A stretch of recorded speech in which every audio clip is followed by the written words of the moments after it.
What we saw wasn't a dream, but reality refused to accept it. And now it's part of our lives forever. The air in Wren Hollow always smelled like pine and ash, like the forest had a secret it wasn't ready to share. The trees loomed tall, dark against the overcast Oregon sky, their branches clawing at the edges of the wind.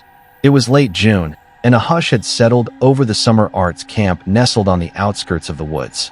Elena hadn't expected anything unusual. She had come with her friend Mara, part of a small theater group hosted by the local community center. They were supposed to spend 2 weeks here, rehearsing, performing, and winding down under the stars. The cabins were rustic but charming. The nights were cool and quiet. It was perfect, until it wasn't. On the second night, after a campfire performance, the girls did what they always did, wandered.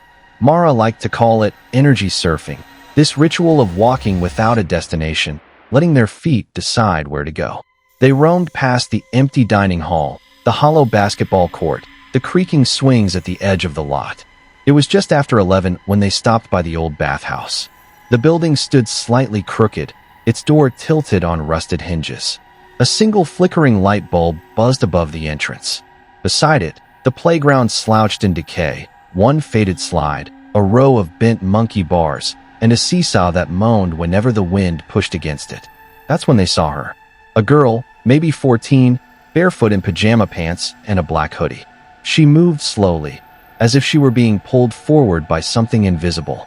Her head was lowered, and her steps were deliberate. Elena watched as she slipped inside the bathhouse, not glancing around, not hesitating. "Did you see her face?" Elena whispered. "No," Mara said. "Let's sit." They made their way to the seesaw and perched on opposite ends. The air had thickened with moisture. Elena could hear the humming of insects and the distant hoot of an owl. But her eyes kept drifting to the bathroom window. The glass was frosted, filthy, but it showed enough. A silhouette, still, facing the mirror. At first, Elena thought the girl was brushing her hair, maybe fixing her face. But the figure didn't move. Not an inch. Minutes passed. 10. Then 15. Why is she just standing there? Elena murmured. Maybe she's sleepwalking? Mara suggested, but even she didn't sound convinced. They slid the seesaw closer to the building, dragging it across the gravel. Still no movement inside. The girl remained frozen in place, staring at her own blurred reflection. It wasn't until they moved the seesaw back again, when the metal groaned under their weight, that the door opened. The girl emerged. Same clothes, same slow, eerie pace. She walked past them, back toward the tree line. Elena squinted into the darkness, trying to follow her shape, but within seconds, she was gone, swallowed by the forest. Later that night, around 1 in the morning, Elena and Mara were by the giant stone chessboard near the cabins, trying to shake the unease. 2 other teens were there, joking and playing around, trying to keep the mood light. That's when she returned. Same girl, same outfit. This time, she was heading toward the woods. Mara called out, "Hey, are you okay?" The girl didn't flinch, didn't turn.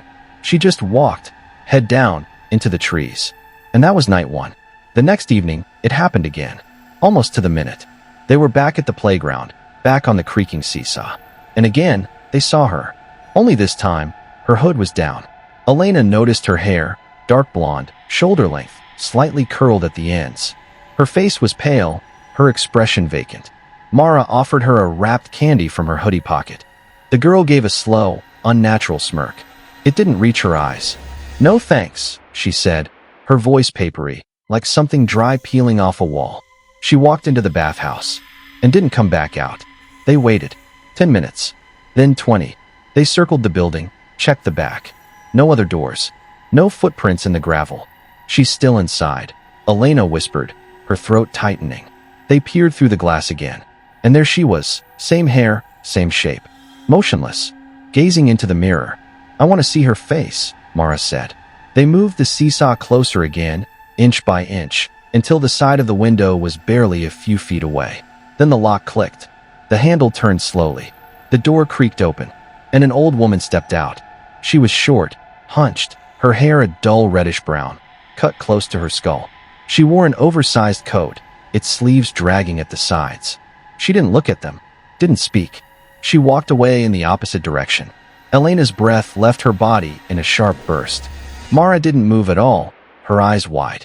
"That's not her," Mara said. "That's not possible." They ran inside. The bathroom was cold, damp, empty. There were no other doors, no windows, no stalls big enough to hide behind. Just a sink, a cracked mirror, and a toilet that hadn't flushed in years. And the silence.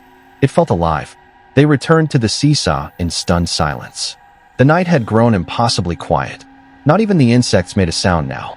Then, out of nowhere, a man walked out of one of the adjacent bathroom stalls. Elena hadn't heard the door. No footsteps. No flush. He just appeared. 3 minutes later, as they stood up, another man exited a different stall. Same silence. Same mechanical timing. "I feel like we're being watched," Mara said, her voice a threat. They decided to tell Mara's mother, who had dealt with strange things before, who might actually believe them. But when they reached the cabins, chaos had erupted. 2 members of their group were fighting, screaming. People were crying, shouting. It didn't make sense. It didn't even seem real. They tried to reach Mara's mom, but it was as if something was blocking them. Physically, emotionally. The air itself felt heavy, like it resisted their steps. Every time they tried to approach her cabin, another fight broke out nearby. Shouting, doors slamming. Someone is sobbing loudly in the dark. They gave up, waited, then tried again. More chaos. It was like the world didn't want them to tell. Hours later, when the noise had settled into silence, they found Mara's mother alone in the cabin. She listened to everything, every word. She didn't smile, didn't mock them. She nodded slowly. "You've opened yourselves," she said. "Wandered too far into places that don't belong to people anymore. Something's seen you. Maybe it wants to be seen. Or maybe it wants you to keep seeing it." After that, nothing was the same. Elena couldn't sleep without turning the light on every few minutes. She kept seeing the girl's reflection, or the old woman's back, or the man emerging from nowhere. It was all too synchronized, too purposeful. She tried to move on after the trip, tried to explain it away, but then she started seeing her again. Not at camp, at home. First in the bathroom mirror, just a flicker behind her. Then, in the reflection of a window on the train. Sometimes, she'd be outside, just standing across the street. Always in that black hoodie. Always waiting. Elena no longer talks about it. Not really. But she still sleeps with her door locked and her mirrors covered. "I feel like we're being watched," Mara said, her voice a threat. They decided to tell Mara's mother, who had dealt with strange things before, who might actually believe them. But when they reached the cabins, chaos had erupted. 2 members of their group were fighting, screaming. People were crying, shouting. It didn't make sense. It didn't even seem real. They tried to reach Mara's mom, but it was as if something was blocking them. Physically, emotionally.